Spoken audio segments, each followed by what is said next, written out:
The Grand Chamber of the Galactic Confederation was the most beautiful room in the known universe. Its walls were made of living crystal that glowed with soft blue light. Its ceiling stretched so high that clouds actually formed near the top.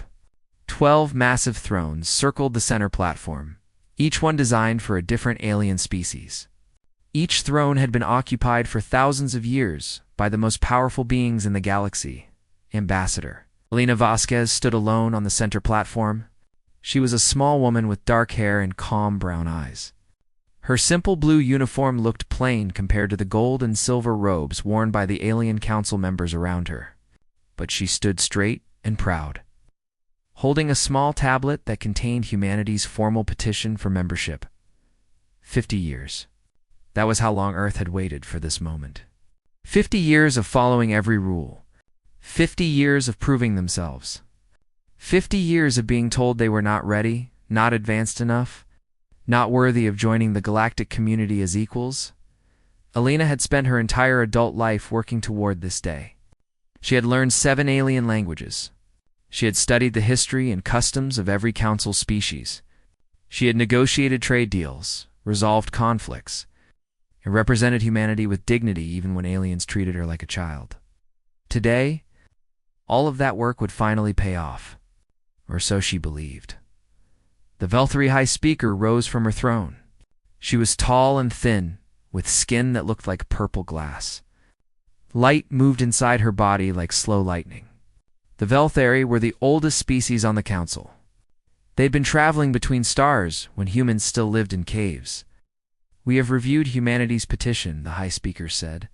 Her voice echoed through the chamber like wind through crystal bells. "We have examined your progress over the past 50 years. Elena felt her heart beating faster. Around her, representatives from all 12 council species watched in silence. Some looked bored. Others looked annoyed that they had to spend time on such a small matter. "Earth has met the minimum requirements for technology," the High Speaker continued. "Your species has demonstrated basic intelligence. Your medical contributions have been ... acceptable. Elena kept her face calm, but the words stung. Human doctors had cured diseases that had killed billions of aliens. Human scientists had solved problems that had confused other species for centuries. And all of that was merely acceptable, however, the High Speaker said, and Elena felt her stomach drop at that single word. The Council has decided that humanity is not ready for full membership. The rejection hurt, but Elena had prepared herself for this possibility. She opened her mouth to ask what more humanity needed to do, what other tests they needed to pass. But then the laughter started. It began with the Korath Ambassador, a massive creature covered in thick gray scales. His laugh was deep and rumbling, like rocks grinding together. "Not ready?" he said. "That is generous. These creatures will never be ready. They live for less than 100 years. What can such short-lived animals truly understand?" More laughter joined his. The Zindari representative, a being made of flowing silver liquid, rippled with amusement. "Perhaps we should give them a participation award," she said. "Something to hang on their little planet. A gold star for trying." Lena stood frozen on the platform as the most powerful beings in the galaxy mocked her species. Everything she had worked for, everything humanity had sacrificed and achieved, meant nothing to them. They did not see humans as potential equals. They saw them as entertainment. "The humans are clever," the Morthax delegate admitted. He was covered in black armor that seemed to absorb light. "For animals. Perhaps in another 1,000 years, they might evolve enough to serve us properly." "Serve you?" The Korath Ambassador laughed again. "I would not trust a human to clean my waste chambers. They would probably find some emotional reason to cry about it." The insults continued. They mocked human emotions, human lifespans, human bodies. They called humans primitive, weak, pathetic. One ambassador suggested that Earth should be turned into a nature preserve where more advanced species could study humans like zoo animals through it all. Lena said nothing.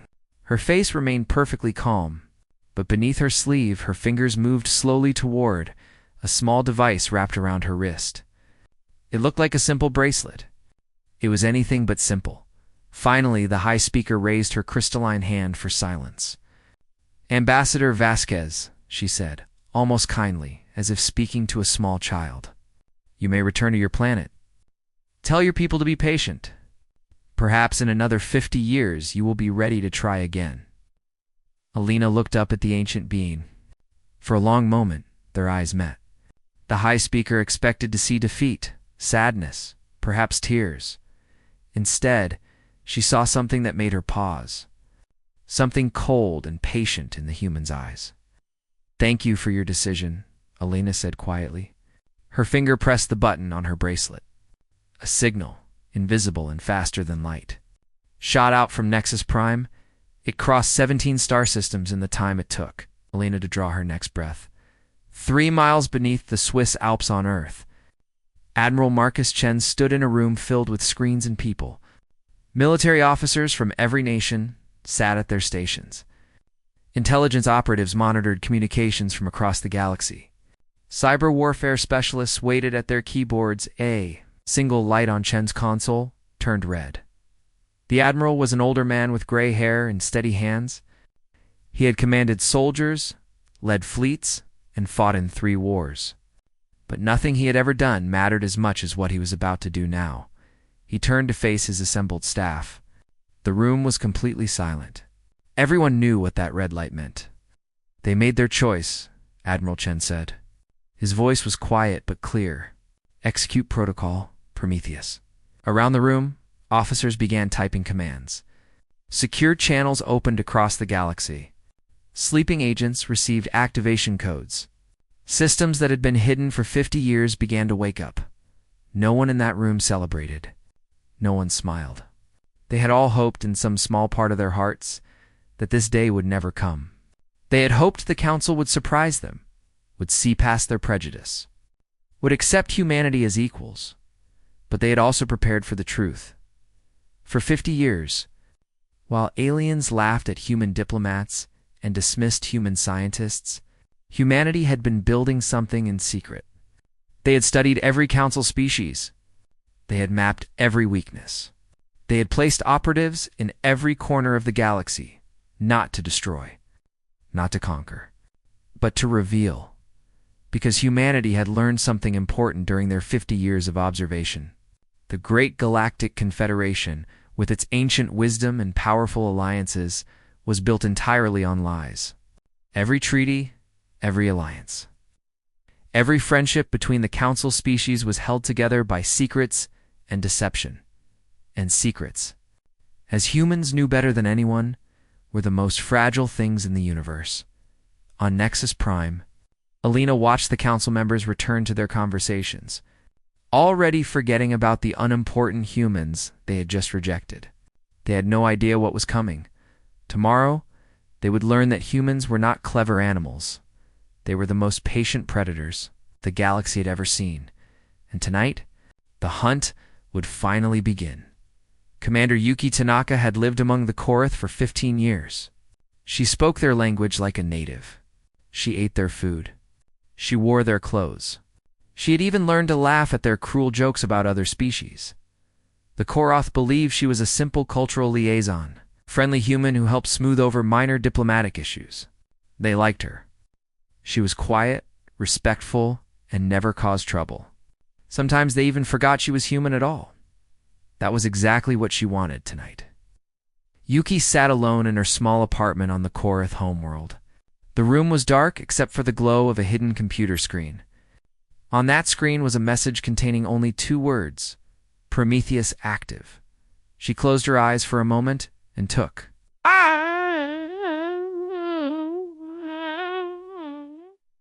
15 years of pretending.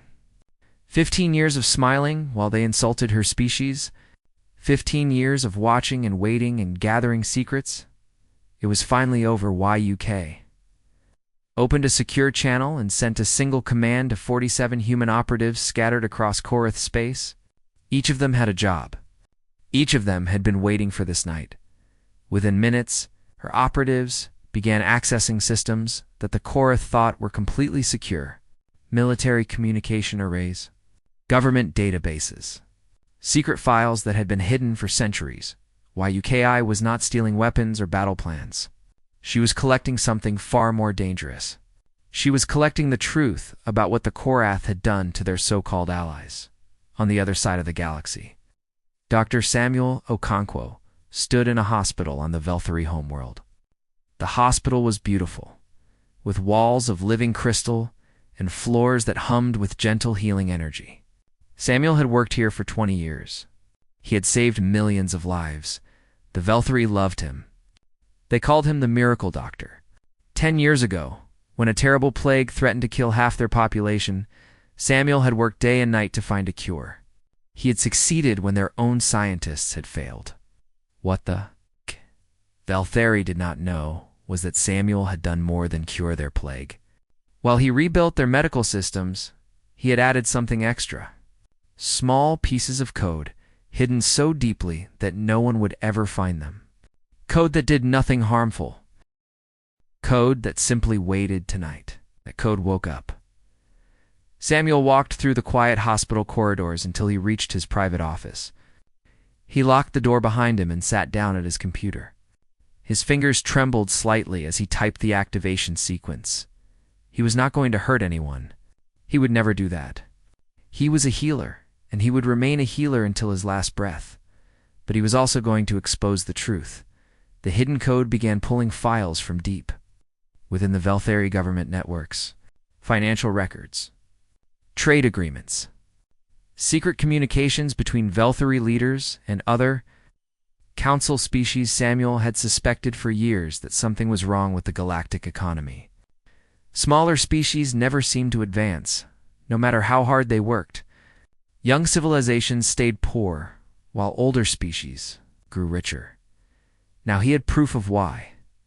The Velthari had been manipulating trade agreements for over 2,000 years. They controlled the prices of essential resources. They kept other species dependent and weak, while pretending to be generous benefactors. Samuel packaged the evidence carefully. Names, dates, amounts. Everything was documented. Everything was undeniable. Meanwhile, on a battered cargo ship traveling between Zindari and Morthax space, two humans were having a very interesting night. David and Diana Chen were twins. They had been running cargo across the galaxy for 12 years. Everyone knew them as reliable traders who never asked questions and always delivered on time. What nobody knew was that the Chen twins never forgot anything. Every conversation they overheard, every document they glimpsed, every secret that powerful aliens thought was safe around simple human traders went directly into their perfect memories. Tonight, they were finally going to use what they had learned. David sat at the ship's computer while Diana stood guard at the door. They worked quickly and silently, compiling years of gathered intelligence into a single devastating file. The Zindari and the Morthax were supposed to be enemies. Their war had lasted for 800 years. Countless soldiers had died on both sides. The conflict had shaped galactic politics for generations. It was all a lie. The Chen twins had the proof. Secret meetings between Zindari and Morthax leaders. Agreements to keep the war going just long enough to prevent other species from gaining power. Plans to share the territories they pretended to fight over. Two great empires had been putting on a show for centuries while younger species suffered and died in the crossfire. David finished compiling the file and looked at his sister. Neither of them smiled. This was not a happy moment. It was necessary, but it was not happy. Ready? He asked. Diana nodded. Send it. Back on Earth, Admiral Chen watched as information began flowing into his command center. Reports from Yuki, data from Samuel, files from the Chen twins, and dozens of other packages from human operatives scattered across the galaxy. 50 years of patience. 50 years of being mocked and dismissed. 50 years of building the most sophisticated intelligence network the galaxy had ever seen. The aliens thought humans were too emotional, too short-lived, too primitive to be a threat. They never imagined that a species could plan this far ahead. They never considered that the humans they laughed at might be listening. Watching, remembering everything, Admiral Chen turned to his communications officer. Begin distribution. The information did not go to human channels. It did not go to news networks or military commands. It went directly to the aliens themselves. Korath generals received files proving that their closest allies had betrayed them centuries ago. Velthari leaders woke up to evidence of their own government's crimes appearing on their private screens. Zindari and Morthak's citizens discovered that their great war had been nothing but a profitable lie, and this was just the beginning. Every council species had secrets. Every ancient alliance was built on hidden betrayals. Every 1,000-year friendship had darkness buried beneath it. Humanity had found all of it. And now, humanity was sharing. Not with weapons. Not with armies. Not with threats or demands. Just truth. On Nexus Prime, Ambassador Elena Vasquez remained in the human delegation's quarters. She had not slept. She had simply waited, watching reports come in from across the galaxy. A soft chime announced a visitor at her door. She opened it to find a young Velthari aide standing in the hallway. The alien's crystalline skin flickered with distress. "Ambassador," the aide whispered. "What is happening? Our secure networks are exposing themselves. Our secret files are appearing everywhere. How is this possible?" Elena looked at the frightened alien for a long moment. She felt no satisfaction, no triumph, only a deep, tired sadness. "We did not hack your systems," Elena said quietly. "We did not steal your secrets. We simply stopped helping you hide them from each other." The aide stared at her with growing horror. You planned this? All along?" Elena did not answer. She simply closed the door and returned to her window, watching the stars that humans had waited so long to join as equals. Tonight, the galaxy would learn who humanity really was. Tomorrow, nothing would ever be the same. They called it the Long Night. In the years that followed, historians would write thousands of books about those 12 hours. They would study every message, every reaction, every broken alliance. But no book could truly capture the chaos of that night. On the Velthari homeworld, High Speaker Serana stood in her private chambers, staring at her personal screen. The files had appeared 20 minutes ago. She had read them 3 times, hoping she had made a mistake. She had not made a mistake. For 800 years, the Velthari had believed that their trade partnership with the Korath was sacred. Both species had grown rich together. Both species had trusted each other completely. The documents on her screen told a different story. The Korath had been stealing from the Velthari since the beginning. Hidden fees buried in trade agreements. Resources diverted through shell companies. Billions of credits transferred to Korath accounts while Velthari citizens struggled. Serana felt her crystalline heart cracking. She had defended the Korath for her entire career. She had called them brothers. She had trusted them with her people's future, and they had been robbing her. Species blind for 8 centuries, her aide rushed into the room. "High Speaker, the Korath ambassador is demanding to speak with you. He says these documents are human lies. He says we must not believe them." Serana looked at the proof on her screen. The signatures were authentic. The financial records matched perfectly. The evidence was undeniable. "Tell the Korath ambassador," she said slowly, "that I have nothing to say to thieves." Similar scenes played out across the galaxy, on the Korath homeworld. General Vex stood in his war room, surrounded by his most trusted officers. The files that had appeared on their screens showed something impossible. 200 years ago, the Korath had proposed expanding into a new sector of space. The Zindari, their oldest allies, had supported the plan publicly. They had promised to help protect the new colonies, but the documents proved that the Zindari had secretly voted to have those colonies destroyed. They had planned to blame the attack on pirates and use the tragedy to gain control of the sector themselves. The attack had never happened because the Korath changed their plans at the last moment, but the intent was clear. The Zindari had been willing to murder millions of Korath civilians for their own gain. General Vex felt a rage he had never known before. He had fought beside Zindari soldiers. He had shared meals with their commanders. He had called them allies and friends. "Send a message to the Zindari High Command," he growled. Tell them our alliance is suspended. Effective immediately. One of his officers hesitated. Sir, we have joint patrols scheduled for tomorrow. Our ships are operating together across 6 sectors. And separate them, Thex said. I will not have my soldiers serving alongside traitors. The Morthax Emperor was an ancient creature who had ruled his people for 300 years. He had survived assassinations, wars, and plagues. He thought he knew every secret in the galaxy. He was wrong. The files that appeared on his throne, room screens, contained evidence of his father's death. The old emperor had supposedly died in a natural disaster when his ship crashed on a remote moon. It had been a tragedy that shocked the galaxy. The documents proved it was Murder 3. Council species had worked together to kill the old emperor. They had sabotaged his ship. They had made it look like an accident. They had sent condolences and flowers while secretly celebrating their success.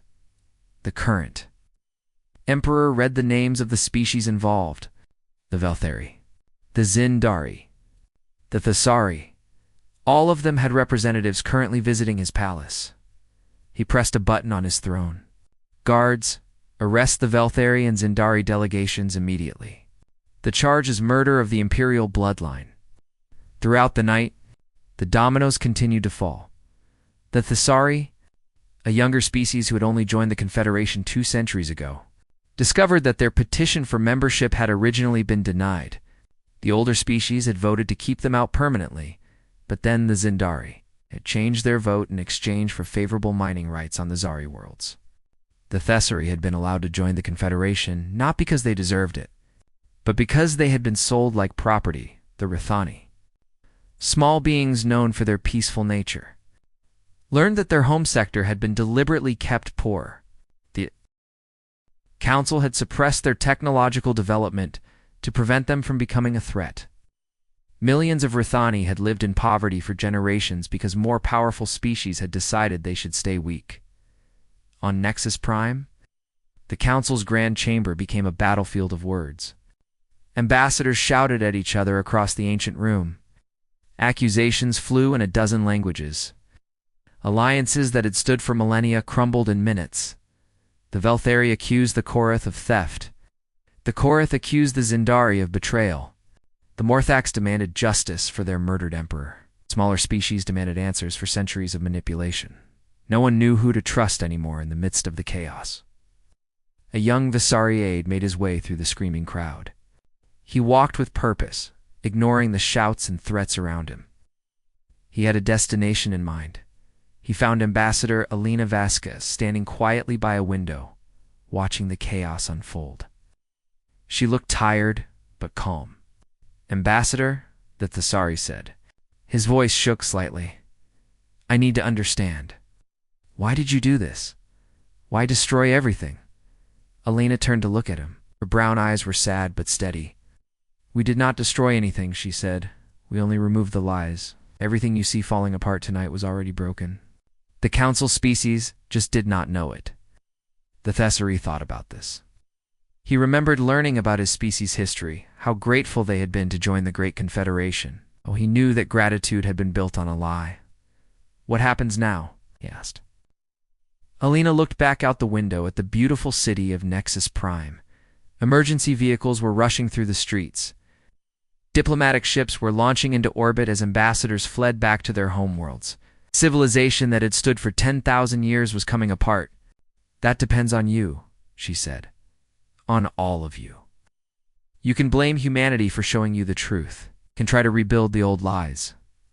You can go to war with each other over ancient crimes. She paused. Or you can finally build something real. The Thesari aide stared at her. You think we can do that? After everything we have learned tonight, Alina smiled slightly. It was a tired smile, but genuine. Humans have a saying. The truth hurts, but it also heals. Your old relationships were built on lies and secrets. They were never going to last. Now you have a chance to build something honest. She looked at him directly. The question is whether you are brave enough to try. Around them, the chaos continued. Ships launched and alliances crumbled. Species that had been partners for centuries now faced each other as strangers. But in the quiet space between the screaming ambassadors and the falling masks, something new was beginning to grow. The Thessari aide returned to his delegation with a strange feeling in his heart. It took him a while to identify it. It was hope. Hope that maybe, just maybe, something better could rise from the ashes of this terrible night. The long night was not over yet. The worst was still to come. But for the first time in galactic history, there were no more lies to hide behind. And that, perhaps, was exactly what the galaxy needed. The sun rose over Geneva. But no one in the underground command center knew it. Admiral Marcus Chen stood before the assembled leaders of humanity, his face heavy with exhaustion and something deeper. The room was filled with the most powerful people on Earth. Presidents, prime ministers, generals, and scientists sat in rows of seats, watching screens that showed chaos spreading across the galaxy. Every one of them had worked toward this moment for years. Every one of them had hoped it would never come. Protocol Prometheus is complete, Admiral Chen announced. His voice was steady, but tired. The information has been distributed to all Council species. Our operatives are safe and returning home. A general in the front row leaned forward. What about retaliation? Are they going to attack us? Chen nodded slowly. That is a real possibility. The Korath Military Council is meeting right now. They are angry and humiliated. Some of them want blood. The room fell silent. Everyone understood what a Korath attack would mean. Their ships were larger. Their weapons were more powerful. Their soldiers had been fighting wars for longer than humans had been riding. Then why are we not celebrating? Someone asked from the back of the room. We just brought down the most powerful civilization in the galaxy. We should be proud. Admiral Chen turned to look at the speaker. His eyes were cold. Proud, he repeated. Proud of what? We just destroyed relationships that took thousands of years to build. We revealed secrets that will cause pain to billions of innocent people. Families will be torn apart. Species that lived in peace will now eye each other with suspicion. He paused, letting his words sink in. We did what we had to do. The old Confederation was built on lies, and lies are poison. A galaxy ruled by deception was never going to accept humanity. We knew that, so we made a choice. He looked around the room at the leaders of his species. But do not mistake necessity for triumph. We have opened a wound tonight. Whether it heals or becomes infected depends on what happens next. The screens behind him flickered as new reports came in. On Nexus Prime, the Council had stopped screaming at each other. They were simply sitting in silence, unable to look at their former allies. On the Korath homeworld, warships were being fueled. On the Morthox throne world, the Emperor had sealed his palace and was refusing all communications. We could have used this information differently, Chen continued. We could have sold secrets to the highest bidder. We could have started wars and watched our enemies destroy each other. We could have become the masters of a burning galaxy, shook his head. We chose not to. We chose to simply tell the truth and let others decide what to do with it. That choice may get us killed, but it was the right choice. Across the galaxy. On Nexus Prime, Ambassador Alina Vasquez was having a different kind of meeting. The Thessari delegation had requested a private conversation. They arrived at the human quarters with nervous expressions, their small bodies trembling slightly. But their leader, a wise old being named Kira, walked with determination.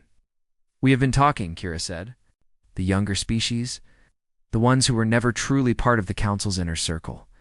We have been comparing what we learned tonight. Alina nodded. She had expected this. What did you find? That we have more in common with each other than we ever realized. Kira's voice was bitter. The Council species kept us divided. They made us compete for scraps while they grew fat on our labor. They told each of us that we were special, that we were different from the others. We just needed to work a little harder to earn their respect. And you believed them, Alina said quietly. We did. Kira's eyes met hers, just as you once believed them. Alina was silent for a moment. It was true. 50 years ago, humanity had been so eager to join the Confederation. They had been so sure that if they just followed the rules, proved themselves worthy, the older species would accept them. What do you want from us? Alina asked. We want to talk, Kira said. Not about alliances or treaties, just talk. without the council species listening, without their rules and their judgment. Before Elena could respond, an alarm blared through the human quarters. She rushed to the communication console. The message that appeared on the screen made her blood run cold. The Korath Military Council had made their decision. They were calling for a cleansing action against Earth. They wanted to destroy humanity before humans could cause more damage. Their war fleet would launch within 6 hours. Alina stared at the screen. After everything they had accomplished, after all their careful planning, it might end like this: rain of fire from the sky. Human cities turned to ash. Their entire species erased because they had dared to tell the truth. "Ambassador," Kira said from behind her. "What is happening?" Lena turned. She saw fear in the Sari's eyes, but also something else. Determination, courage. "The Korath are coming for us," Alina said simply. Kira was silent for a moment. Then she straightened her small body. "And we must do something." "What can you do? Your ships are no match for the Korath fleet." "Perhaps not," Kira admitted. "But the Korath are not the only ones with ships. And they're not the only ones who are angry tonight." She turned and began speaking rapidly into her communicator. Alina watched in amazement as the small alien coordinated with a dozen other delegations. The Thasari, the Rathani, the Vorn. Species that had been ignored and dismissed for centuries were suddenly working together. And then something unexpected happened. The Velthari High Speaker appeared on the communication screen. Her crystalline face was tired and sad, but her voice was strong. "I have been watching," Sarana said. "I have seen what the younger species are doing, and I have been thinking about what the humans did tonight." Alina stood very still. The Velthari were one of the most powerful species in the galaxy. If they supported the Korath attack, humanity was doomed. "You showed us who we really were," Sarana continued. "You held up a mirror and forced us to see our own ugliness. I hated you for that. For a few hours I wanted you destroyed." She paused. "But then I realized something. The lies we told each other were killing us slowly. Our alliances were rotting from the inside. In another 1,000 years, we would have destroyed ourselves anyway. You just showed us the disease before it could finish us." The High Speaker took a deep breath. "I am releasing the Velthari archives. All of them. Every secret we have ever kept. I am asking every council member to do the same." Alina felt tears forming in her eyes. This was more than she had ever hoped for. "The humans have shown us our ugliness," Sarana continued. "We can destroy them for it. Or we can finally become what we always pretended to be. I choose the second path." One by one, other council members began responding. Some refused. Some cursed the Velthari for their weakness, but others agreed. Archives opened. Secrets spilled out. The truth continued to spread, and slowly. The calls for war against humanity began to fade, not because the council species had forgiven the humans, not because they had forgotten the pain of the long night, but because they had finally realized that their enemy was not the small planet called Earth. Their enemy was the lies they had told themselves for 10,000 years, and those lies were finally dying in his command center beneath Geneva. Admiral Chen watched the reports with disbelief. The Korath fleet had stood down. The Velthari had released their archives. Species that had been enemies for centuries were now sharing their darkest secrets. One of his officers looked at him with wonder. "Sir, did we actually win?" Chen shook his head slowly. "No one won tonight. But maybe, just maybe, we all stopped losing." He looked at the screens, showing a galaxy in chaos and transformation. "Now comes the hard part," he said.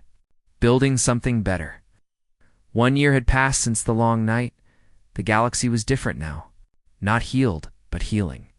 Not unified, but slowly learning to trust again. For the first time in galactic history, a major summit was being held on a non-council world. 37 species had sent delegations to Earth. Their ships filled the skies above Geneva, casting shadows over streets that had never known alien visitors before. Ambassador Lena Vasquez stood backstage in the Great Assembly Hall, reviewing her notes. In a few minutes, She would deliver the opening address to the most important gathering in human history. Her hands trembled slightly. A familiar voice spoke behind her. Nervous. She turned to find Admiral Chen standing there. He looked different than he had a year ago. The weight of Protocol Prometheus had aged him. But there was also peace in his eyes that had not been there before. Terrified, Alina admitted. A year ago, we tore down the most powerful civilization in the galaxy. Now we have to help build something new. What if we fail? Chen smiled. Then we fail. And we try again. That is what humans do. Lena took a deep breath and stepped onto the stage.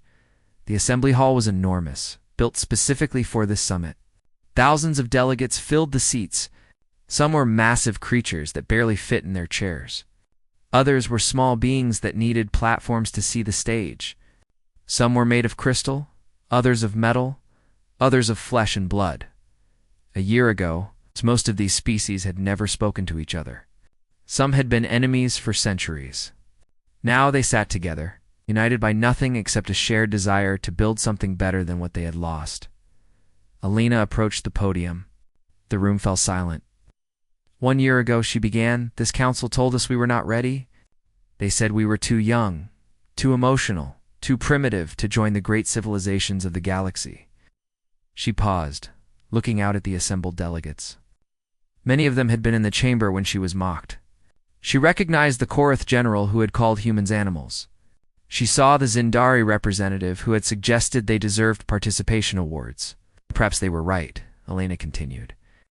Perhaps we are emotional. We feel anger when we see injustice. We feel hope when we imagine something better. We feel stubborn enough to believe that a galaxy built on lies is not the only option.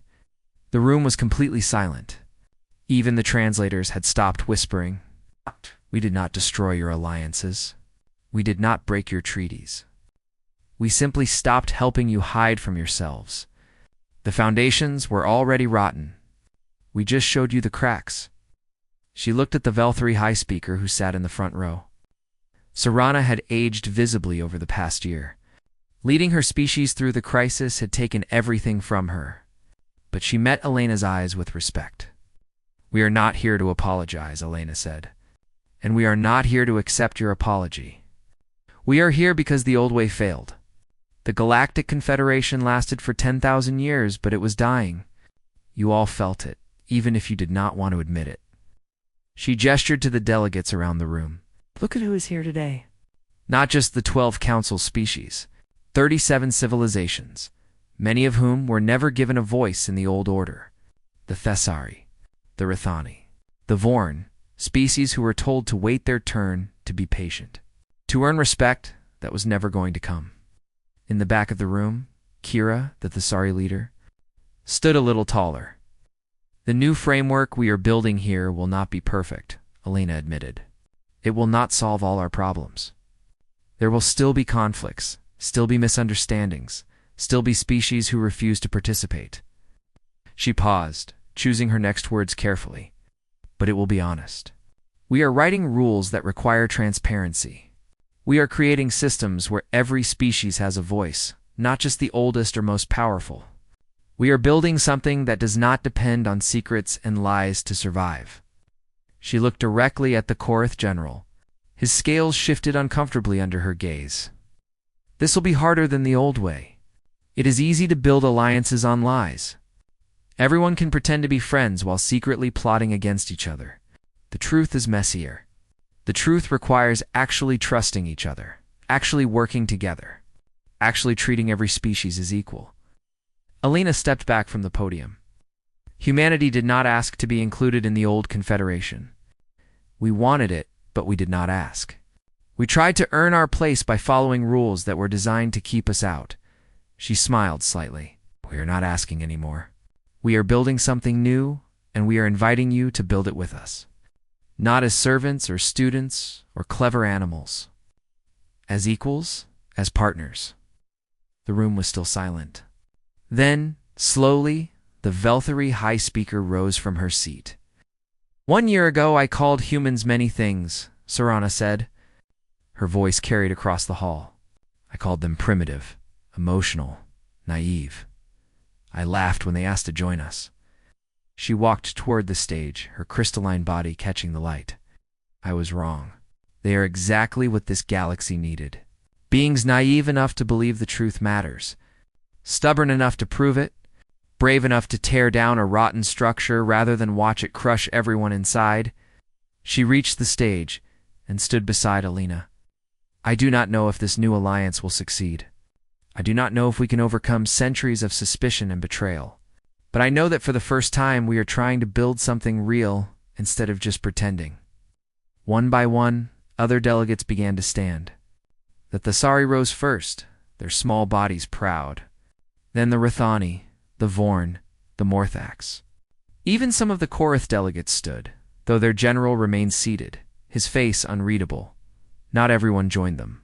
Some species walked out of the hall entirely. Others sat in stubborn silence. The old wounds were too deep to heal in a single year. But enough stood. Enough believed. Enough were willing to try that night. After the opening ceremonies were complete and the delegates had returned to their quarters, Lena found herself alone on a balcony overlooking Geneva. The city sparkled below her, its lights mixing with the glow of alien ships in the sky. Admiral Chen joined her. Carrying 2 glasses of wine? You did well today, he said. Handing her a glass, Alina sipped the wine and said nothing for a long moment. The stars above them were the same stars humanity had dreamed about since they first looked up from their campfires millions of years ago. Do you think it will work? She asked finally. This new alliance? Chen considered the question. Above them, ships from a dozen worlds crossed the sky. Former enemies, now uncertain partners, in something that had never been attempted before. I do not know, he admitted. The old hatreds are still there. Some species will never forgive us. Some will never forgive each other. He turned to look at her. But we did not do this to make friends. We did this because the old way was killing the galaxy slowly. Maybe the new way will fail too. Maybe we will be right back where we started in another 100 years. Lena nodded. She had thought the same things many times. But at least we are trying, Chen continued. At least we are building something honest. And that is more than anyone has done in 10,000 years. Alina looked up at the stars again. Somewhere out there were the worlds of the species who had mocked humanity a year ago. Some of them were now allies. Some were still enemies. Most were somewhere in between. We wanted a seat at the table, she said quietly. We wanted to be equals. To be respected, and now? Alina smiled. It was a tired smile, but real. Now we have something better. We have a chance to build a new table. One where everyone fits. One that does not require lies to hold it together. She finished her wine and set the glass down. That is all we ever really wanted. Not their approval. Not their permission. Just a chance to prove that we belong here. That we have something to offer. Above them, the galaxy turned on its ancient axis. It was older than humanity, older than all the species sleeping under alien stars tonight. It had seen civilizations rise and fall, alliances form and crumble, lies built and destroyed.